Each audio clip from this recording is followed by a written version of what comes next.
Water Sky by Jean Craighead George.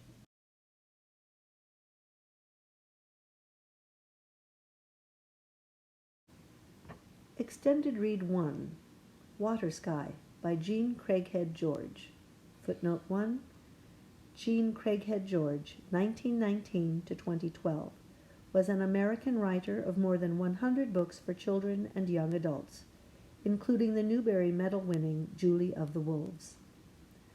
Water Sky is an American novel about a boy named Lincoln Noah Stonewright, who is visiting the family of an Inuit whaling captain in Alaska. In this opening chapter, the author describes Lincoln's arrival in the new climate. Chapter 1, Lincoln. A boy in a bright blue ski jacket and Maine hunting boots stood on a snowy runway. Under rumpled black hair, his crooked nose and wide brown eyes gave him an expression of good humor, although he was not amused at this moment. Yesterday he had left Boston and laid over in Anchorage in high spirits. Now he was about to run back to the friendly jet that had carried him across Alaska to this barren Arctic outpost. Suddenly a cloud of frozen fog swirled over him. He could not see the plain or the sky or the flat snowscape that rolled endlessly out beyond the airport. Wrapped in an Arctic whiteout, he could have been upside down or sideways for all he could tell, and so he stood still. In a few moments he was standing in the sunshine again, and the terror of the tundra blew off. He turned and ran to the airport terminal, his face happy with purpose. He was going to do what he had come to Barrow, Alaska to do. He did not look back again. Inside the squat building, he waited until his eyes adjusted to the dim light, then nervously scanned the faces of the people who had come to meet the passengers. No face satisfied him. He repeated the words of the man to whom he and his father had talked by telephone several months ago. "You will know me by my blue-rimmed sunglasses," Vincent Olegak had said. The boy glanced from face to face. There was no one with blue-rimmed sunglasses. "You Lincoln Noah Stonewright?" The boy spun around, and his eyes met those of another boy.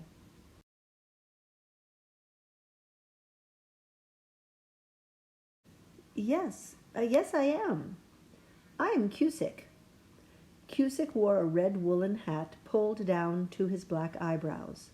A ruff of wolverine fur circled his darkly tanned face like a rising sun. He was dressed in white except for his sealskin boots. They were silver fur with a checkered border of black and white fur.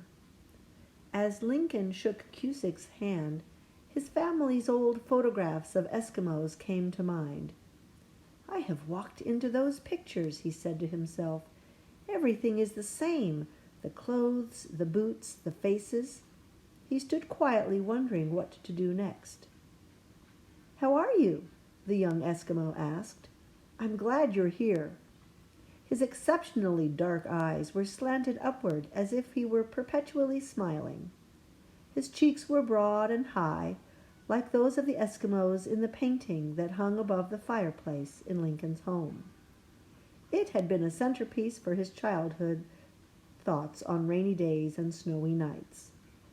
The painting depicted his great-great-grandfather's whaling ship frozen into the Arctic ice for the winter.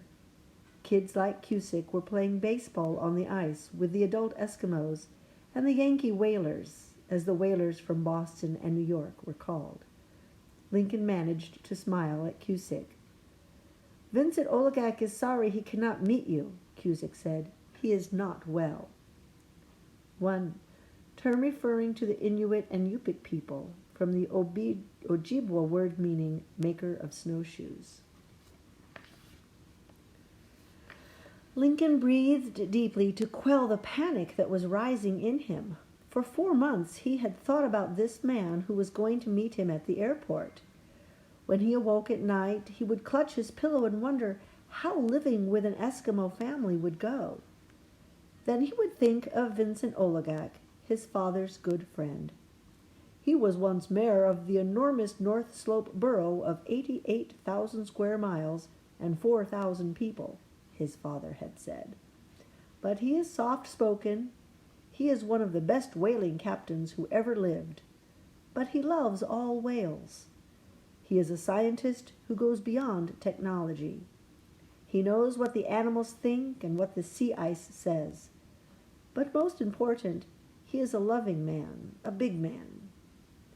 When Lincoln had thought about meeting Vincent Oligak, he had felt better about going so far from home, and had gone back to sleep. Now he was frightened. Vincent Oligak was not here.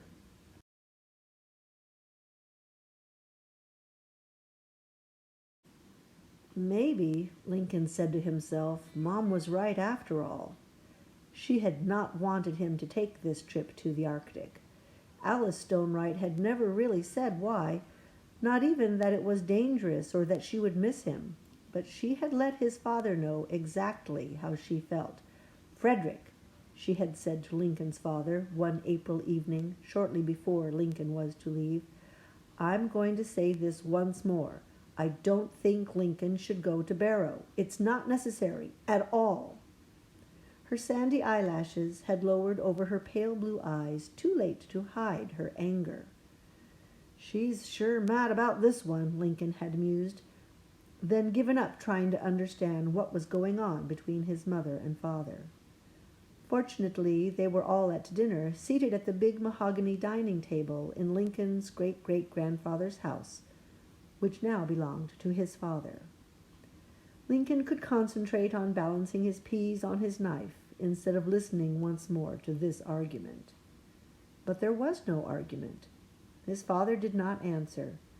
The only sounds Lincoln heard were the clicks of silverware against the china plates and the thumps of the waves hammering the bay shore at the bottom of the big lawn. The plans were firm. Lincoln snapped back to the present, looked at Cusick, and swallowed hard. I'm sorry Vincent Oligak's sick, Lincoln managed to say, then quickly blurted, I'll just go to the hotel. Dad said there's one here. I'll call him. Oh, you do not have to do that. I will take you to Vincent Oligak, all right. He sent me to get you. Lincoln managed to work his mouth into a smile. The wind struck the terminal with a mournful wolf howl. The building shuddered. He reached for his return ticket just as his baggage came through a large door in the metal-walled building, together with a blast of cold air. Resolutely, he picked up his duffel and suitcase. Okay, he said. Please take me to Vincent Oligak. You cannot go as you are, Cusick said. You need Eskimo clothes. He is on the ice. I'll be all right, the boy said. I've skied at 0 in these clothes. Cusick smiled at him politely. I will take you home first. You can leave your bags there. Lincoln nodded. With his duffel in one hand, his suitcase in the other, he followed Cusick out of the terminal.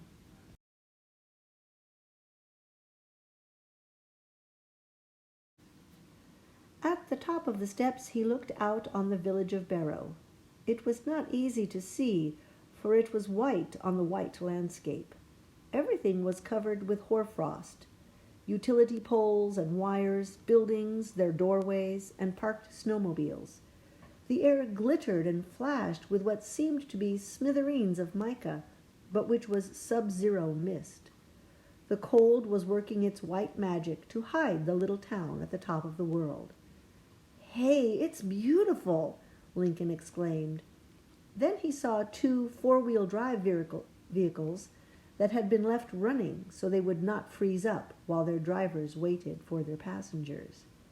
He also noticed that only one person walked the cold white streets, and then he saw why.